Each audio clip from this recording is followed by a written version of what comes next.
오늘 말씀의 제목을 따라해 보시겠습니다. 쳐다본즉 모두 살더라.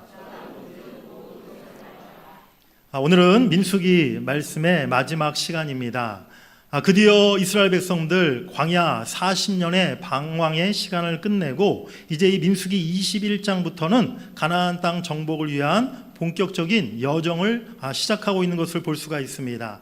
이 민수기 21장부터 민수기의 마지막 36장까지는 가나안 요단 동편 지역의 땅을 이스라엘이 먼저 정복하는 그 과정들이 상세하게 기록되어 있습니다.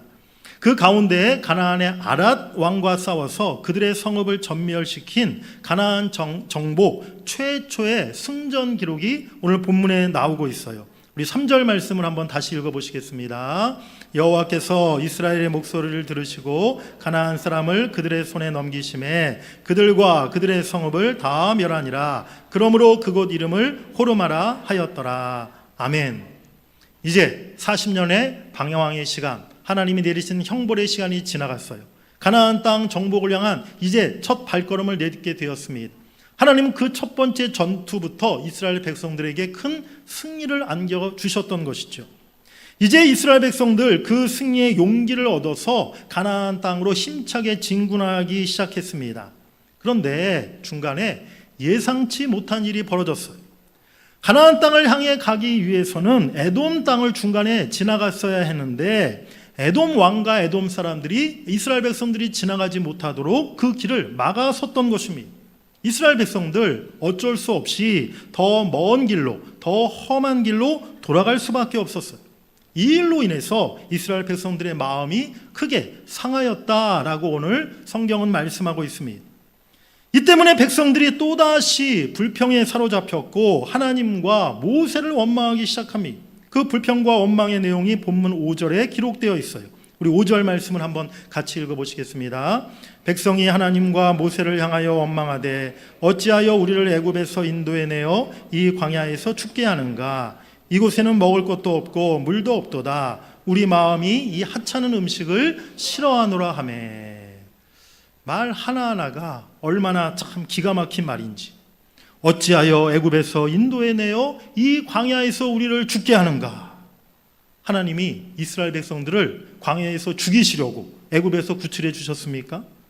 정말 그곳에서 400년간 노예 생활을 하면서 참으로 죽어가던 그들을 살리시려고 하나님께서 그들을 애굽에서 구원해 내신 것 아닙니까? 그리고 지금까지 광야 40년 동안 그들을 먹이시고 지키시고 살리신 분이 누구십니까? 하나님이 그동안 이스라엘 백성들을 광야에서 지켜주시고 살려주셨다는 거예요. 그런데 오늘 이스라엘 백성들은 거꾸로 우리를 죽이시려고 가나안의 애굽에서 우리를 나오게 하셨습니까? 라고 지금 불평하고 있다는 것이죠. 이 하찮은 음식을 싫어하노라. 오늘 이들이 말하는 하찮은 음식이 무엇을 말하는 것입니까? 다름이 아니라 하나님이 40년 동안 하늘에서 내려주셨던 만나를 두고 지금 이렇게 이야기하는 거예요. 하나님의 은혜와 돌보심을 의미하는 만나를 이제는 하찮은 음식이라 라고 그들이 이야기하고 있다는 사실입니다. 그래서 하나님은 이렇게 불평과 원망으로 가득한 백성들을 또다시 징계하지 않을 수가 없었어요. 우리가 그동안 몇 주 동안 민수기 말씀을 계속해서 살펴왔기 때문에 여러분들이 이제는 분명히 아시리라 생각합니다. 하나님을 향한 불평과 원망은 징계의 대상이라는 사실입니다. 그것은 하나님께 심판받을 만한 일이라는 것이죠. 왜 그렇습니까? 불평과 원망은 근본적으로 하나님을 불신하는 행동이기 때문이라는 것이죠. 하나님께서 이번에 사용하신 심판은 불뱀을 통해서 이루어졌습니다. 6절에 이렇게 기록하고 있어요. 여호와께서 불뱀들을 백성 중에 보내어 백성을 물게 하심으로 이스라엘 백성 중에 죽은 자가 많은지라. 여기에 나오는 불뱀은 히브리어로 네아시 쉐라핌이라는 단어입니다. 불타는 뱀, 불붙은 뱀이라는 뜻이에요. 이것은 이 뱀이 등에 붉은 반점이 있는 뱀이라고 해서 이렇게 불려졌다라는 해석이 있기도 하고요. 하지만 그보다는 이 뱀이 맹독을 가진 그런 독사이기 때문에 한번 물리면 생명을 빼앗기는 그러한 치명적인 독사라 해서 이와 같은 이름이 불려졌다는 것입니다. 예전에는 참 어디 산에 가면은 참 산에 뱀들이 많았어요. 네, 여러분들 예전에 산에 가셨다가 뭐 나물 캐러 갔다가 밤 주스러 갔다가 산에 등산 갔다가 이렇게 뱀을 보신 적들 다들 있으시죠? 뭐 시골에도 얼마나 뱀들이 많았습니까? 저도 어렸을 때 초등학교 때 학교 마치고 이렇게 저희 집 근처에 작은 산이 있었는데요. 특별히 가을에 친구들과 뭐 밤을 주스러 간다거나 이렇게 뭐 산 머루를 따러 간다거나 산에 놀러 갈 때가 있었어요. 밤을 춥다가 휙 뭐가 지나가면 보면 뱀이에요. 그러면 깜짝 놀래가지고 무서워가지고 그냥 줬던 밤 다 버려놓고 헐레벌떡 막 집까지 막 쏜살치게 뱀이 쫓아올까봐 도망쳤던 그런 기억도 나는데요. 여러분들 산에서 이렇게 우리가 뱀을 본 적이 많이 있지만 뱀을 봤을 때 여러분 정말 한꺼번에 뱀들이 수십 마리 뭐 수백 마리 뱀들이 모여있는 것을 산에서 보신 적이 있나요? 네, 그런 뱀은 본 적이 아마 한 번도 없을 겁니다. 뱀들이 수십 마리 이상 모여있는 곳은요 뱀탕집밖에 없어요. 네. 뱀들은요 절대로 이렇게 같이 막 집단적으로 모여서 서식하는 동물이 아니라는 것입니다. 그러니까 뱀은 사회적인 동물이 아니기 때문에 집단적으로 모여서 서식하거나 단체로 이동하거나 그렇게 하지 않는 습성을 갖고 있다는 것입니다. 오늘 광야에서 이스라엘 백성들에게 나타나 그들을 물어 죽게 만든 이 불뱀들 절대로 우연히 생겨난 것이 아니고 원래 그 광야에서 집단적으로 서식했던 뱀들이 아니라는 것이죠. 오늘 6절 말씀에 보면 하나님께서 불뱀들을 보내셨다 분명히 말씀하고 있습니다. 하나님께서 작정하시고 이스라엘 백성들을 이 불뱀을 통해 심판하셨다는 것입니다. 사랑하는 여러분, 때로는 나에게 찾아오는 여러 가지 고난이 그저 우연히 찾아오는 것인지 아니면 누구나 겪는 일반적인 것인지 아니면 하나님의 징계로 나에게 찾아오는 것인지를 우리가 분별할 수 있어야 한다는 것입니다.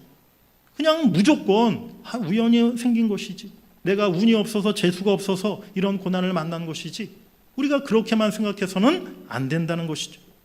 나의 죄와 불순종으로 인해서 하나님이 나에게 주신 그 징계의 고난이라면 우리가 속히 깨닫고 회개하고 돌이키는 것이 그 고난에서 벗어나는 지름길이라는 사실을 여러분들이 깨달으시기를 바랍니다.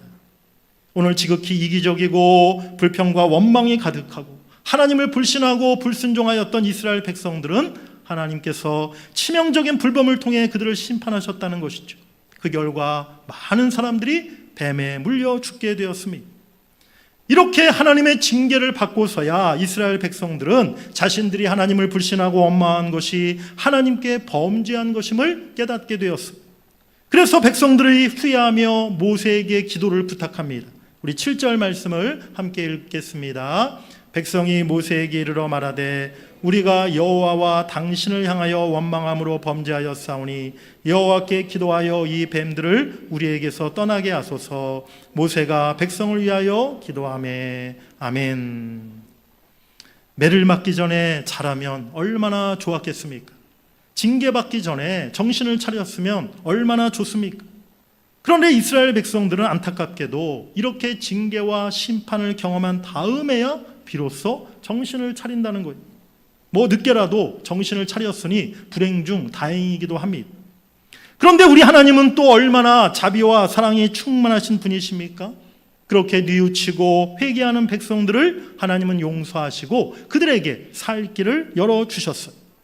오늘 이스라엘 백성들의 살 길이 무엇이었습니까? 그것은 불뱀과 똑같은 그 모형 놋뱀을 만들어서 장대 위에 높이 매단 후에 그것을 쳐다보라 하나님이 명하신 것이었습니다. 오늘 이스라엘 백성들의 살 길, 놋뱀을 쳐다보라 하신 그 말씀에 담겨있는 중요한 영적 의미를 함께 살펴보면서 말씀의 은혜를 나누고자 합니다. 우리 첫 번째로 따라해 보시겠습니다. 놋뱀을 쳐다보라. 죄를 인식하고 깨닫는 것. 오늘 불뱀 모양의 그 놋뱀을 쳐다보라 하신 첫 번째 이유와 목적은요, 왜 내가 오늘 뱀에 물려 죽게 되었는지 그 이유를 먼저 들 출애굽하여 가나안 땅으로 가는 도중에 정말 끊임없이 불평하고 불순종하고 하나님의 뜻을 거역하지 않았습니까? 그 벌로 40년 동안이나 광야에서 방황하다가 이제 드디어 그 형벌의 시간이 끝나고 가나안 땅을 밟기 일보 직전이었는데 그 못된 버릇, 그 못된 습관이 또 나왔다는 거예요. 길 좀 멀리 돌아간다고 해서 그새를 못 참고 또 불평하고 원망하고, 얼마나 답답하고 얼마나 한심한 모습입니까?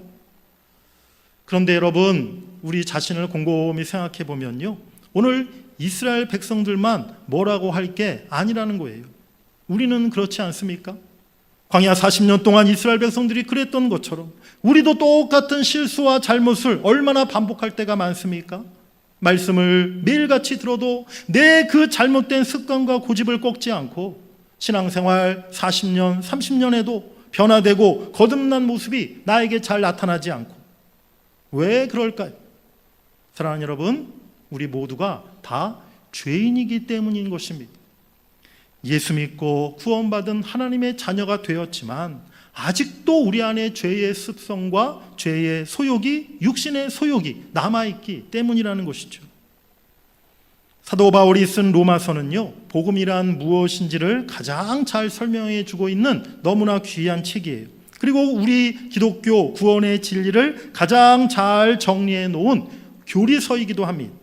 그 로마서에 사도 바울이 한 고백이 있습니다. 로마서 7장 14절부터 23절까지의 부분인데요, 14절 이하에 보면 나는 육신에 속하여 죄 아래에 팔렸도다. 내가 행하는 것을 내가 알지 못하노니 곧 내가 원하는 것은 행하지 아니하고 도리어 미워하는 것을 행함이라. 17절에 이제는 그것을 행하는 자가 내가 아니요 내 속에 거하는 죄니라. 22절에 내 속사람으로는 하나님의 법을 즐거워하되 내 지체 속에서 한 다른 법이 내 마음의 법과 싸워 내 지체 속에 있는 죄의 법으로 나를 사로잡는 것을 보는도다. 놀랍게도 이 사도 바울의 고백은요, 바울이 회심하기 이전에 한 고백이 아니라는 거예요. 분명히 바울이 회심하고 사도가 된 나중에 한 고백이라는 것이죠. 정말 믿기 어려운 이야기 아닙니까? 다른 사람도 아니고 그 위대한 사도 바울이 이런 고백을 하다니, 아직도 바울이 참으로 죄의 안에 있고 죄에 속해 있고 또 죄의 법에 사로잡혀 있다, 이게 도대체 무슨 말인가? 하지만 바울의 오늘 이 고백은요, 예수 믿고 구원받은 우리 모든 그리스도인들의 현재 상태를 잘 나타내고 있는 말씀이라는 사실을 우리가 깨달아야 될 줄 믿습니다. 우리는 예수 그리스도의 십자가 대속의 죽음을 믿는 그 믿음으로 죄사함 받고 성령으로 거듭난 새 사람이 되었어. 하나님으로부터 의롭다함을 받았고 하나님의 양자, 하나님의 자녀가 된 줄 믿습니다. 하지만 그렇다고 해서 우리가 완전히 거룩하고 영원로운 상태로 성화된 것은 결코 아니라는 거예요. 그것은 언제 되는 것이냐? 주님이 재림하시는 날 우리가 부활하게 될 때 이루어지는 일이라는 것이죠. 그러하기 때문에 현재 우리 안에는 죄의 속성과 육신의 소욕이 남아있을 수밖에 없다는 것입니다. 무슨 말입니까? 십자가 보혈로 죄 씻음 받았고 거듭나서 새 사람 되었지만 우리가 완전 무결한 의인이 된 것이 아니라 마음의 육신의 죄의 습관과 성향이 남아있어서 여전히 연약하여 죄를 짓는 죄인이라는 사실, 그것을 우리가 깨달아야 될 줄 믿습니다. 사랑하는 여러분, 내가 구원받았지만 여전히 하나님 앞에 죄인이라는 사실을 믿고 인정하십니까? 아멘 하셔야 돼요. 네. 내가 오늘 죄인이라는 사실을 시인하지 않으면 그 다음부터 아무것도 믿음 생활 이어갈 수가 없어요. 내가 죄인이라는 사실을 시인하고 인정하는 것부터가 우리 신앙생활의 시작인 줄 믿습니다. 우리가 장대에 달린 놋뱀을 쳐다봐야 하는 이유가 무엇입니까? 오늘 장대에 달린 놋뱀은 십자가에 달리신 예수 그리스도를 의미하고 있어요. 십자가의 예수 그리스도를 날마다 우리가 바라봐야 하는 첫 번째 이유, 내가 죽을 수밖에 없는 죄인이라는 사실을 철저히 인식하고 깨닫기 위함이라는 것입니다. 저 십자가는 내가 받아야 할 형벌이라는 것을, 저 십자가에 달려 죽어야 할 죄인은 바로 나 자신이어야 한다는 것을 우리가 깨닫고 시인해야 될 줄 믿습니다. 내가 죄인임을 인정하고 주님 앞에 엎드리는 것, 이것이 첫 번째 살 길이라는 사실을 여러분들 믿으시길 바랍니다. 우리 두 번째로 따라해 보시겠습니다. 놋뱀을 쳐다보라. 하나님의 말씀을 믿고 순종하는 것. 노뱀을 쳐다보라 하신 명령의 두 번째 의미는요, 하나님의 말씀을 믿고 순종해야 살 수 있다는 것을 하나님이 보여주신 것입니다. 지금 그들이 왜 불뱀에 물려 죽게 되었습니까? 하나님의 약속의 말씀을 믿지 못하고 하나님을 불신하고 하나님의 명령을 따르지 않다가 그 형벌로 죽게 된 것 아닙니까? 그런데 하나님께서 그들에게 다시 한번 기회를 주신 거예요. 이제라도 너희들 내 말을 믿고 내 말에 순종해라. 그리하면 너희들이 다시 살 것이다. 우리 8절 9절 말씀을 한번 같이 읽어보시겠습니다. 여호와께서 모세에게 이르시되 불뱀을 만들어 장대 위에 매달아라. 물린 자마다 그것을 보면 살리라. 모세가 놋뱀을 만들어 장대 위에 다니 뱀에게 물린 자가 놋뱀을 쳐다본 즉 모두 살더라. 아멘. 쳐다보면 살았고 쳐다보지 않으면 죽었어. 그렇습니다. 살 길은 너무나 간단했습니다. 하나님의 말씀대로 그 놋뱀을 쳐다보기만 하면 살 수 있었다는 거예요. 오늘 모세의 중보기도를 통해서 하나님은 불뱀에 물려 죽어가던 백성들에게 살 길을 주셨습니다. 하지만 무조건 하나님이 다 살리신 게 아니었어요. 장대에 달린 놋뱀을 쳐다본 자들만 살아날 수 있었다는 것입니다. 끝까지 하나님의 말씀을 믿지 못하고 그 놋뱀을 쳐다보지 않았던 사람들 결국 다 죽었다는 이야기인 것이죠. 여러분, 오늘 우리가 사실 잘 아는 말씀인데요, 우리가 이 말씀을 생각할 때 참 놋뱀을 쳐다보지 않고 끝까지 그렇게 불순종하다 죽어간 사람들 너무 한심하지 않습니까? 우리가 이런 생각 들지 않습니까? 야, 그 쉬운 거를 못하냐, 고개를 잠깐 들어서 그 장대에 놋뱀 한번 쳐다보면 되는 것인데, 아니 그 한번 쳐다보는 게 뭐가 그리 어렵다고 그거를 못해서 죽다니, 쯧쯧쯧쯧.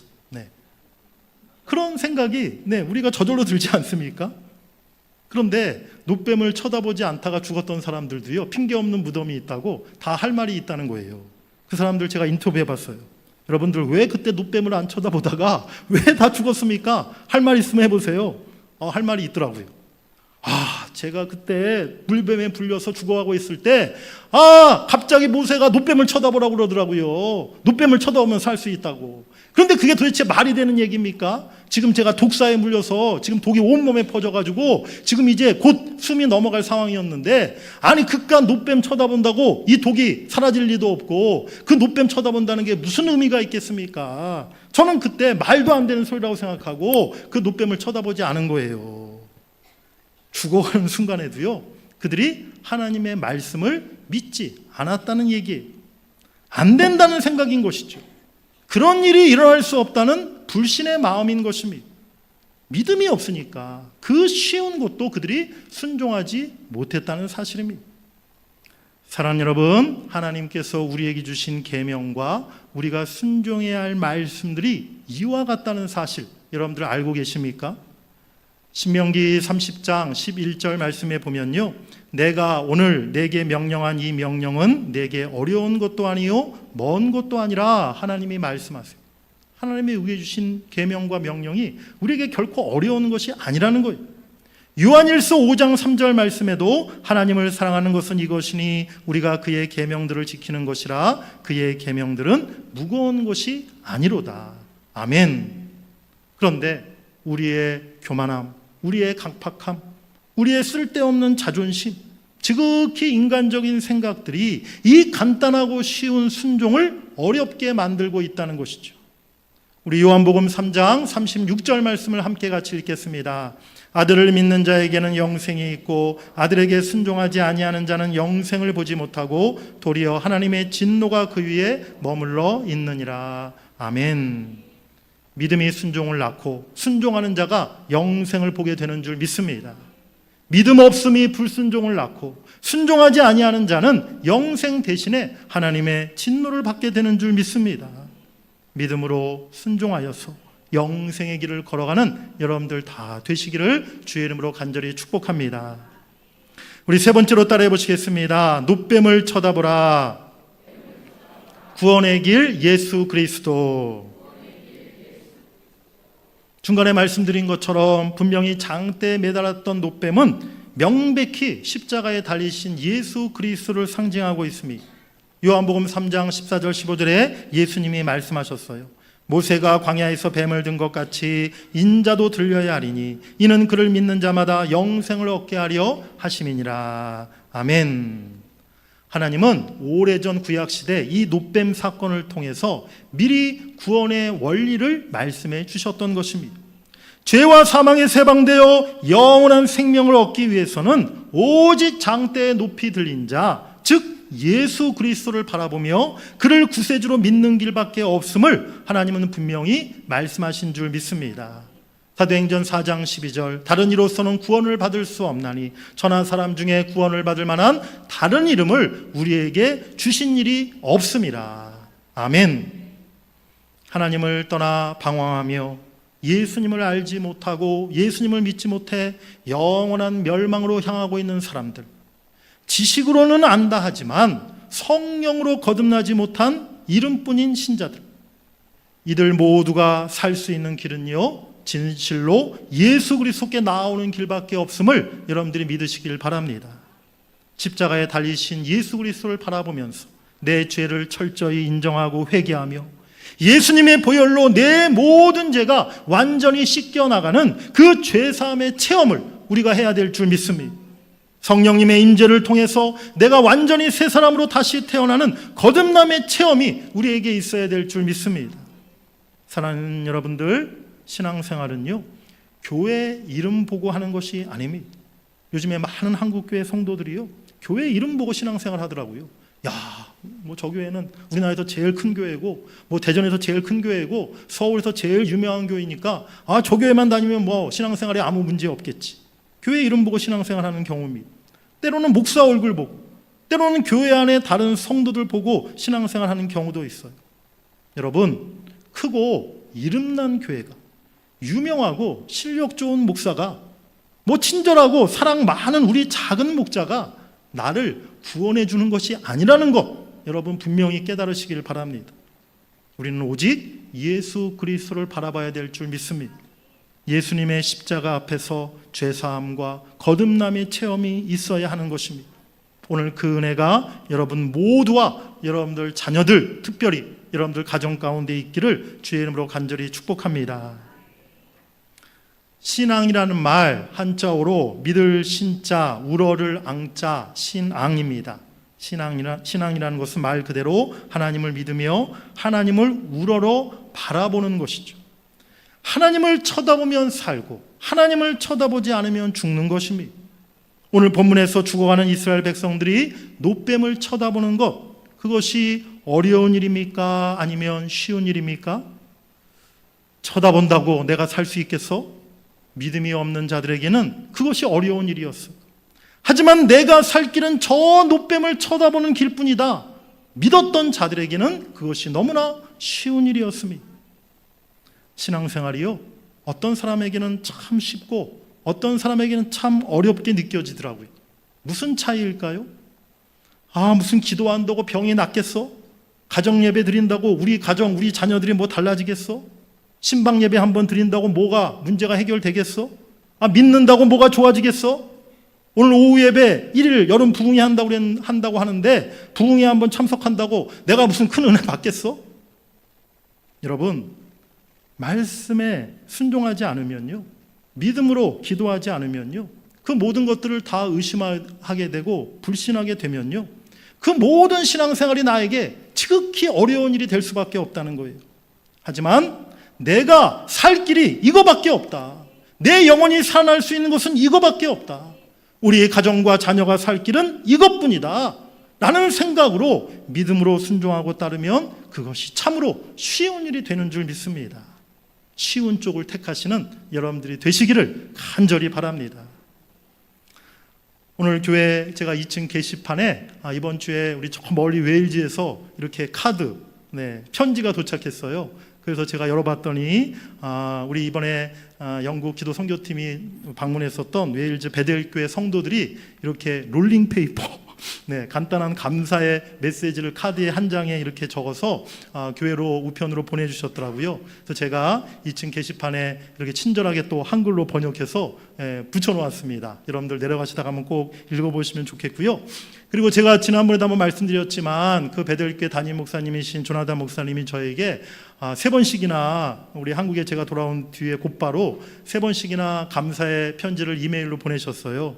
그래서 제가 한번 성도 여러분들에게도 한번 그 편지를 소개시켜 드려야겠다 생각이 들었습니다. 한번 우리 화면을 보시면 이렇게 당연히 영어로 편지가 왔겠죠. 사진과 함께 이렇게 이메일 편지를 보내주셨는데 제가 번역해 보았습니다. 다음 페이지 넘겨주시면 제가 읽어드릴게요. 김경민 목사님에게 다시 한번 우리를 찾아와 주시고 아낌없는 사랑과 너그러움, 겸손한 섬김, 희생, 그리고 기도로 함께 해주신 것에 진심으로 감사드립니다. 여러분의 사랑은 말로 다 표현할 수 없을 만큼 큰 감동과 은혜가 되었습니다. 목사님과 귀한 선교팀을 만나고 섬길 수 있었던 것은 저희에게 큰 축복이었습니다. 목사님과 가정, 섬기시는 교회 공동체, 그리고 대한민국을 위해 저희도 계속 기도하겠습니다. 여러분은 저희에게 정말 소중한 분들입니다. 우리의 구주이시며 주님 되시는 예수 그리스도의 사랑 안에서 큰 사랑을 전하며 오늘도 목사님의 삶과 사역 위에 하나님의 모든 복이 풍성히 임하기를 기도합니다. 오직 모든 영광을 받으시기에 합당하신 주님의 이름으로. 베델 침례교회 조나단 데이비스 목사. 제가 우리 그 웨일즈 베델교회 사역하는 동안에도 많이 느꼈고 또 한국에 돌아와서도 또 느꼈어요. 무엇을 느꼈느냐? 정말 베델교회 그 조나단 목사님과 성도들의 그 마음과 그 믿음이 너무나 순수하고 너무 귀하다. 그런 생각과 그런 감동을 제가 너무나 많이 받았어요. 그분들은요, 오래전부터 우리 기도 선교팀의 방문과 기도를 간절히 바라고 요청해 오셨고요. 우리가 갔을 때 정말 최선을 다해서 우리를 맞이하시고 우리를 섬겨주셨고, 정말 기도의 능력을 진심으로 믿으면서 그 기도를 소중히 여기고 그 기도에 대해서 진정으로 감사해 여기는 그들의 모습을 제가 보았다는 것입니다. 조금이라도, 한 번이라도, 한 시간이라도 더 우리와 함께 기도하려는 그들의 모습을 제가 보았고요. 가까운 지역 교회, 우리 교회 말고 베델교회 말고 다른 교회 한 곳이라도 더 찾아가서 목사님, 선교팀, 우리 그 교회도 좀 기도해 주세요. 그렇게 요청하시는 모습을 제가 보았고, 그 조나단 목사님이 자신이 특별한 비전을 받은 장소라고 하는 그 산에 데려가서 우리와 함께 기도하시고, 웨일즈 침례교 연합회 본부에 데려가서 기도하시고, 침례교 신학교를 또 찾아가서 기도하시고, 심지어 웨일즈 국회까지 우리 선교팀을 데리고 가셔서 기도해달라 부탁하시더라고요. 여러분, 그 목사님이, 그 웨일즈 성도님들이 저와 우리 이번에 함께 간 7명의 우리 선교팀 얼마나 대단하게 우리를 봐서 그렇게 정말 감사해 여기시고 또 우리에게 그런 기도의 부탁을 요청을 끊임없이 하셨겠습니까? 사실 제가 무슨 능력 있는 대단한 목사입니까? 이번에 우리 선교팀 우리 권사님들 2분과 우리 청년들 5명 갔는데요, 솔직히 말씀드리면 인간적으로 볼 때는 너무나 초라하죠. 기도를 하면 우리가 얼마나 하겠습니까? 그런데 그분들은요, 눈에 보이는 사람을 보는 게 아니에요. 기도의 능력을 믿는 것입니다. 기도에 응답하시는 하나님을 믿는 것입니다. 그 믿음이 그 웨일즈 작은 마을, 그 작은 그 교회에 놀라운 역사를 일으키는 것을 제가 이번에 직접 체험하였습니다. 사랑하는 여러분, 자신 있게 확실하게 제가 말씀드립니다. 우리 하나님은 정말 믿을 만한 분이십니다. 우리 하나님은 정말 믿어도 좋은 분이십니다. 우리 하나님은 정말 선하신 하나님이신 줄 믿습니다. 쳐다본 즉 모두 살더라. 오늘 우리가 살 길은 믿음으로 하나님을 바라보는 것임을 여러분들 기억하시기를 바랍니다. 우리가 살 길은 십자가의 예수 그리스도를 바라보는 일인 줄 믿습니다. 우리가 살 길은 믿음으로 기도하고 믿음으로 순종하는 일인 줄 믿습니다. 하나님이 우리를 살리실 줄 믿습니다. 믿음이 나와 우리 가정, 우리 자녀들, 우리 교회와 이 나라, 이 민족을 모두 살리게 할 줄 믿습니다. 살리는 역사, 구원의 역사, 성령의 충만한 부흥의 역사가 여러분 모두 가운데 또 우리 교회 가운데 충만하기를 주의 이름으로 간절히 축원합니다.